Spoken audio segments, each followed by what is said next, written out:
Y hablamos del ámbito educativo y también vamos a hablar de algunas formalidades del lenguaje, de la lectoescritura, y vamos a hablar de algunas cuestiones que cuando se dieron a conocer, a algunos le causó un poco de intriga y a otros, por supuesto que no. Y estamos hablando de la Real Academia Española, que ha quitado la CH y ha quitado la L, la doble L, la L, como le decimos, del abecedario. ¿Qué pasó con esto? ¿Es problemático? ¿Tiene alguna consecuencia? Bueno, por supuesto que también otro de los aspectos tiene que ver con continuar con esta corriente de información acerca de la lectoescritura. Por eso volvemos a estar aquí con Fabiana Ríos, Piqui Ríos, como la queremos, la conocemos y todos la conocen. ¿Cómo andamos, Fabiana? Muy bien, Flavia, muy bien. Vuelta Gracias. recientemente del exterior. Sí. ¿Viste? Otra vez pataperreando Sí, por ahí. sí, sí. Buscando, investigando, conociendo. Sí. Volví en diciembre, estuve en Austria. Claro, pero habíamos terminado el año y no te pudimos tener a fin de año porque Claro, justo tenías tu viaje. Porque ya me iba. Pero Austria, conociendo. Estuve trabajando una semana intensivamente con todo lo que acontece con las escuelas innovadoras. Todo lo que está hablando ahora el Ministerio, innovación educativa y demás, bueno, lo hemos trabajado con el grupo de Escuelas 21 en el Erasmus y trabajamos mucho el sistema educativo austríaco y el finlandés. Y bueno, eso es un capítulo aparte, así que ya vamos a nos tener veamos, un día. sí, pero fueron jornadas muy intensas y de mucho trabajo, el aprendizaje, por ejemplo, del espacio, cómo cambiar los espacios escolares, en esta mirada del espacio como un tercer profesor. No sé si ya habrás escuchado. Sí, pero también he leído cosas que fuiste publicando, que fuiste compartiendo y bueno, precisamente en la producción cuando hablábamos dijimos, Piqui, con esto necesitamos un día aparte para hablar específicamente de la vuelta y de lo que has visto y experimentado, por supuesto, para volcarlo en el aprendizaje de este lado, por supuesto. Seguro, y que los docentes se hagan eco también de cómo no es tan complicado, ¿no? Hacer estos cambios desde el aula, desde la institución, estos pequeños cambios. Por supuesto, cuando ve todos los cambios dice esto no lo voy a poder hacer, pero los cambios se van generando de a poco, y yo siempre digo de abajo hacia arriba. A veces lo empiezo en el aula, se sigue con otro compañero, después a nivel institucional. Qué interesante. Sí, es muy interesante. Qué interesante. Muy interesante. Una muy buena experiencia. Mientras tanto, ahora hace un poquitos días se dio a conocer por parte de la Real Academia Española quitar del alfabeto, del abecedario, estas dos que no son letras, que me quisiste explicar y me enseñaste. Yo dije, espera, Piqui, me lo contás otra vez al aire, ¿no son letras? No, pero primero te voy a decir que estos cambios no son actuales de este momento, sino que ya en el 2010 la Real Academia decidió que no formaran parte del alfabeto. No es que las eliminó, las sacó, no existen. No forman parte del alfabeto porque el alfabeto se compone de letras, es decir, la letra es una grafía. En cambio, la che, que nosotros le decimos CH, pero en realidad es la che y la L, son dígrafos, es decir, son dos letras que suenan, que tienen un único sonido. Si vos pensás en la CH o la che, es más correcto decir che, suena como ch, suena como una sola, pero se escriben dos. Exacto. Entonces, nuestro alfabeto tiene 27 letras, es decir, una sola grafía para un sonido, un fonema, y tiene 5 dígrafos, no 2. Igual no se toca eso, pero por ejemplo la R es un dígrafo. Exacto. La Q también es un dígrafo, porque si bien vos la escribís sola en el alfabeto, y la Q sin la U no suena. Exacto. Como K, como quiero, por ejemplo, que suena como K, como K. Ahí te estoy dando el fonema, el sonido, pero necesita del símbolo Q y de la U. Exacto. Y lo mismo ocurre con la la G, que con la E y la I necesita de la U. G, G. Entonces es como que ese sonido G va a necesitar de 2 letras cuando va con la E y con la I. Entonces son 5 los dígrafos. Con el resto lo que pasa que en el abecedario, en el alfabeto que nosotros tenemos, nosotros nombrábamos la che, porque decíamos C, che, claro, D, A, B, y continuábamos. Claro. Lo mismo con la L, L, L, Y. Claro, eso es lo que desaparece. Entonces Bien. uno salta A, B, C, D, E. Bien. ¿Ves? Pero no es que no se use. Bien. Se sigue Claro, porque usando recién porque más los vale. sonidos, claro. En la pausa siguen. nos reíamos, decimos, ¿cómo vamos a decir lluvia? No, es que lo mismo se escribe con doble L, Es que pero claro. no en el alfabeto. Bueno, nos reíamos un Claro. poco de cómo la información nos descoloca. Te Pareciera que no vamos a descoloca poder. y yo creo que en la época de la información también estamos desinformados. Estamos muy desinformados porque en realidad es muy coherente lo que plantea la academia, es decir, son dos letras que tienen un solo sonido, un solo fonema. El resto es una letra. Exacto. Y si quieres Y hay que una- suene distinto, colócale las dos letras a la palabra. Es y que ahí le va a tenés que sonar. ahí Exacto. suena, ahí va a suena como sonar. ch. Y eso no significa que en la escuela no se enseñe, al contrario. Al contrario, la escuela, y acá está el gran poder alfabetizador de la escuela, que si bien en el alfabeto no van a aparecer estas letras, van a aparecer las 27 letras que determinó la academia, pero vos tenés que trabajar con esos sonidos. Y acá viene algo de lo cual habíamos hablado en el encuentro anterior, que es el trabajar con la conciencia fonológica. A ver, hay dos letras, pero no suenan la C sola, porque aparte la H no suena. Claro. Pero, ¿cuál es el sonido? Es la ch, ch. ¿Te das cuenta? Que es linguo palatal, a la primera parte del paladar. Claro, Ahí bien. hay que posicionar y sale el sonido de la ch. Eso con los chicos hay que trabajarlo y mucho.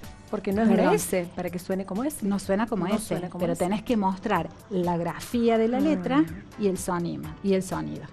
Es decir, en ese sentido, la escuela es la que va a, digamos, alfabetizar y va a enseñar a los niños esa relación entre los grafemas y los fonemas, es decir, las letras y los sonidos. La imagen de Ahí la está. docente, ¿no? Que tiene la lengua puesta en el piso del paladar para poder decir que la L, viste que por Es ahí la uno- articulación. es la articulación Es de la la docente y uno a articulación. veces le parece ver a su docente del primario de Claro. años cómo gesticulaba y acomodaba Sí, su cara, su sí, boca, su lengua sí. para que el niño viendo se dé cuenta. Y eso es, yo lo trabajo mucho y lo trabajo mucho con mis nietos, con las cajas de letras. Y bueno, vos los ves cuando ellos escriben, por ejemplo, lobo, y le están pensando y hacen lobo. ¿Ves? Es como que ellos necesitan ese trabajo con el fonema, porque letra que no se escucha es probable que es letra que no se escriba. Entonces, en ese sentido también hay una vuelta a trabajar con conciencia fonológica como precursor de la lectura y la escritura, porque no te olvides que nosotros venimos del método de la psicogénesis, Sí. el constructivismo, lo global, que el chico aprenda como pueda, y no es así.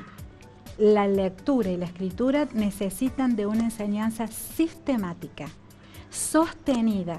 El docente tiene que estar ahí buscando las estrategias para que el alumno aprenda a alfabetizarse o se alfabetice ya finalizado primer grado, cuanto mucho a comienzos de segundo grado.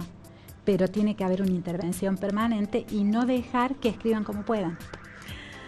Ese es todo un tema ese también. Y a propósito de eso, habíamos pensado también ese tema que nos estás llevando a ese lugar y a ese terreno que decimos, bueno, pero podemos hablar también de esto al mismo tiempo y sin embargo pareciera que deriva acerca de esta realidad que todos vivimos en casa, lejos, cerca, con algún pariente o en nuestra propia casa. Los niños pequeños, niños y niñas que tienen dispositivos, por ejemplo celulares, y escriben en edades muy tempranas, quizás cuando primer grado, segundo grado, no es que el celu aparece en quinto, sexto ya terminando, hay un montón de realidad, los chicos tienen el celular y garabatean o escriben como pueden, y bueno, y después hay que aprender a leer y hay que aprender a escribir bien, y a lo mejor mientras están aprendiendo, en el celu sale como sale. ¿Y qué pasa con esa internalización de contenido que es tan fuerte en lo visual? Sí, mira, está comprobado científicamente que cuando una palabra, una letra ingresa mal al cerebro, el cerebro, si a la tercera, cuarta, quinta vez ingresó de una determinada manera, al cerebro le cuesta muchísimo en esa caja de letras que tiene, volver a reaprender o aprender la forma correcta. Entonces, por ejemplo, si un chico escribe vaca con B larga, el docente tiene que trabajar, porque en general en la escuela los errores, estoy hablando del ámbito escolar, porque sí. El otro es más informal, lo que vos me planteaste. Sí, y aparte que es sumamente doméstico en casa. Que es doméstico y que eso ya, si querés, después hablamos un poquito. Pero a veces de mamá cómo... ni siquiera miramos si escribió bien o mal. Se está vinculando con otros, va escribiendo. Claro. Y si no nos llega a nosotros, o no estamos en un grupo de familia donde vemos y decimos, ¡ah, qué horror, escribílo bien! Sí. ¿Y si eso no pasa? Claro, pero bueno, ahí vuelvo al tema de la importancia de la escuela, de empezar a sistematizar los errores que son recurrentes en los chicos. Por ejemplo, en qué caso IVA va con B larga e IVA con B corta. Y fortalecer la grafía, la escritura, con carteles. Recién nos reíamos con los chicos que yo trabajaba mucho los famosos dictados. Y sí, hay que volver al dictado, pero el dictado per se no vale mucho. Es decir, hay que hacer toda una preparación previa con las palabras para que las vean escritas, porque la ortografía es visual. Vos no le decís a un niño vaca, le decís vaca. Entonces fíjate que suena como la B larga, con lo cual acá ellos tienen que ver la palabra bien escrita y verla y trabajarla. Después llegarán los dictados, lo que sea. Pero las palabras, una vez que se imprimieron mal en el cerebro, cuesta mucho volver a la ortografía correcta. A la ortografía, en definitiva. Exacto, sí, que por ser correcta. Y hay expresiones así de docentes que se encuentren con esta dificultad por la cantidad de digitalización y falta de apadrinamiento, podríamos decir, a la hora de escribir. Sí, lo que pasa es que es función de la escuela la alfabetización. Es decir, el docente, a ver, la escuela tiene una función alfabetizadora que no tiene la casa en ese sentido, ¿no? Uno ayuda, acompaña, pero el objetivo de la escuela es lograr la alfabetización de los chicos. Con lo cual la escuela tiene todas las estrategias, el docente tiene todas las estrategias para mejorar estas cuestiones que vos me planteabas. Ahora, ¿qué ocurre lo que escriben los chicos en la casa? Vos como mamá los podés ayudar, pero ¿qué sabés cuando le mando un mensaje a un amigo? ¿Estás viendo? Pero eso forma parte de la informalidad del lenguaje. Muchas veces, como es un lenguaje informal, no le llevamos el apunte ni volvemos a leer lo que escribimos. Sí. Si tenés la suerte, tenés el corrector que te corrige el error, pero no hay una reflexión. No reflexionamos mucho. ¿Por qué? Porque son interacciones que hacemos con los amigos, con gente de confianza, en la casa, por ejemplo, más relajado. ¿Estás bien? Sí, estoy bien. Y te lo escriben el estoy. Sí. Porque así suena, es decir, hay mucha influencia de la oralidad en la escritura de estos mensajes que tienen mucha rapidez, que son fluidos, que son inmediatos, tiene mucha influencia del lenguaje oral. Ahora bien, estamos hablando de lo informal, que es el error de ortografía no está admitido, ni en lo informal, ni... No, eso directamente no. Lo que sí, algunas expresiones cortas, algunas abreviaturas, poner un porqué, el por y la Q, bueno, forma parte de ese nuevo lenguaje que están instalando los medios de comunicación. El error de ortografía, no, porque está lesionando el sistema de la lengua, porque el sistema dice que vaca es con B corta y no con B larga. Entonces ahí ya hay una lesión del sistema de la lengua. Por eso te digo, el ámbito adecuado es la escuela, para alfabetizarlo en estas cuestiones. Yo creo que la escuela tiene que valorar mucho la enseñanza de la ortografía, trabajar lo ortográfico, la escritura formal. Si vos escribís, vuelvo al mensaje de texto o al WhatsApp, lo podés escribir rápido, podés abreviarlo, podés usar acrónimos, podés usar abreviaturas. Bueno, es un lenguaje. Ahora, si vos le escribís un mail al director del canal, no podés escribirlo informalmente, porque ya ahí necesitas de una escritura formal, revisar, y ahí la tecnología ayuda también. Uno dice, no, la tecnología no ayuda. No, hay que ver, esto es como el cuchillo. El cuchillo lo podés usar para matar o lo podés utilizar para cortar una comida. Es decir, la herramienta, vos le das el uso, el mal uso o el buen uso. Entonces, la computadora puede ayudar muchísimo a corregir el error cuando vos no te estás dando cuenta, te lo marca. Pero ahí está la experticia de cada uno que te das cuenta, cometió un error, a ver, lo corrijo. Mira, en este caso uní palabras, no las segmenté, te lo está marcando la computadora, úsalo. Entonces también hay cuestiones, no tenemos que demonizar a la tecnología, porque nos dan recursos muy importantes para mejorar la escritura, para mejorarla porque te está dando el recurso. Pero acá también está la reflexión de cada uno, de decir, a ver, solución, no me lo está corrigiendo, me entró la duda, lo busco. Pero también son estrategias que vamos aprendiendo, ¿no? Entonces, creo que tiene que quedar claro que hay un lenguaje informal y un lenguaje formal. Y en ese lenguaje informal, muy influido por la oralidad, empiezan a aparecer también dentro del lenguaje escrito lenguajes no verbales como los emojis, como los stickers, como los memes, que a lo mejor con la escritura no lo podés expresar y sí lo podés expresar a través de un emoji, que puede expresarte una emoción que no la podés decir y justo encontraste el emoji justo. No sé si vos sabías que hay gente que se dedica y que pasa años elaborando estos emojis, los stickers. Bueno, los memes son más más dinámicos y son más dinámicos, ¿viste? Porque utilizan el sarcasmo, la ironía. Hay mucha cosa detrás de eso que forma parte de la comunicación no verbal. Acá ya estamos hablando más de comunicación. Por eso es tan eficaz y tan eficiente cuando uno quiere utilizarlos. Es decir, logra que en ese emoji entendés perfectamente qué te quiere decir el otro. No es azaroso y no es... Pero el emoji también va a depender del contexto. Porque vos, por ejemplo, si pones las manitos así, puede ser que estés agradeciendo algo.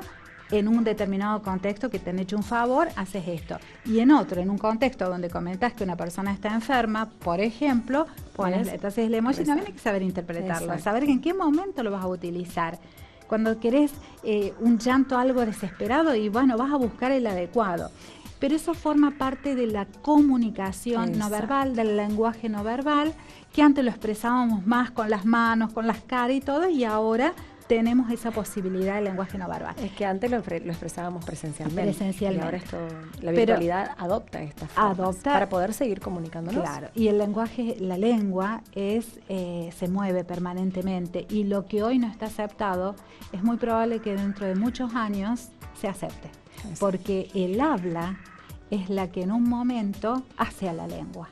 Entonces se instalan algunas cuestiones que va a decir, uy, esta palabra antes, bueno, vas a la Real Academia y ves que determinadas palabras han sido aceptadas porque el habla ya las ha difundido, expandido, ya te has familiarizado con eso. Y forma parte de la cultura. Y forma parte de la cultura. Pero yo lo que me gustaría que quedara claro que hay cuestiones del sistema de la lengua que no se pueden lesionar, que no podés, el tema ortográfico es fundamental, el tema sintáctico, el tema morfológico de las palabras, eso no lo podés manejar a tu propio arbitrio. Y acá creo que la escuela tiene una gran responsabilidad. Sobre todo lograr que los alumnos sean reflexivos sobre lo que escriben y cómo lo escriben. Esta reflexión o metarreflexión sobre el lenguaje, sobre lo que voy a escribir. Recién hablábamos con los chicos también, uno de ellos trabajó mucho conmigo, trabajamos el blog. Y el blog es un medio de la tecnología audiovisual, si se quiere. Y bueno, en la época en que yo trabajaba con ellos, ellos publicaban en el blog. Y uno de los indicadores de evaluación era escribir sin errores de ortografía, respetar la sintaxis, la puntuación, todo lo que formara parte del sistema de la lengua tenía que estar perfecto. Pero para eso también lo habíamos trabajado mucho nosotros en el aula. Aunque después se utilizara la digitalización para expresar. Claro, pero al ser público, cuando vos tenés un interlocutor que está leyendo lo que vos escribiste en un medio que no es informal, vos tenés que utilizar el lenguaje a la perfección. Las comas, los puntos, la ortografía. Y eso también es otra herramienta que la escuela puede utilizar. A ver, chicos, vamos a publicar esto, vamos a subtitular un video para publicarlo. Claro. Esa subtitulación debe estar perfecta, sin errores. Entonces, ves, ahí hay una reflexión sobre el idioma, una reflexión sobre la lengua escrita. El resto forma parte más de lo informal. Vicky, gracias por abrirnos el entendimiento, la cabeza y situarnos también en estas realidades que nos acompañan y en estos desafíos que tenemos nuevamente, porque la sociedad continúa queriendo educarse, queriendo formar a los pequeños, que la educación comience a una edad temprana y hacerlo de la manera más óptima posible para tener estos pensantes y estos hablantes y escritores como corresponde. En esto, discúlpame, que vos me dijiste que tiene que quedar claro lenguaje formal y lenguaje informal, y ahí radican las diferencias. Después podemos seguir hablando, pero bueno, sí, es un tema para mucha charla. Aprendimos un montón, como siempre. Bueno, cada vez gracias, que venís nos dejas un aprendizaje muy importante. Muchas gracias. Nos volvemos a encontrar la próxima, seguramente, para hablar de estas experiencias que has vivido in situ allí y traerlas como experiencia completamente posibles de llevarlas a cabo. Totalmente. Completamente. Totalmente. Gracias, Vicky. Gracias, Flavia.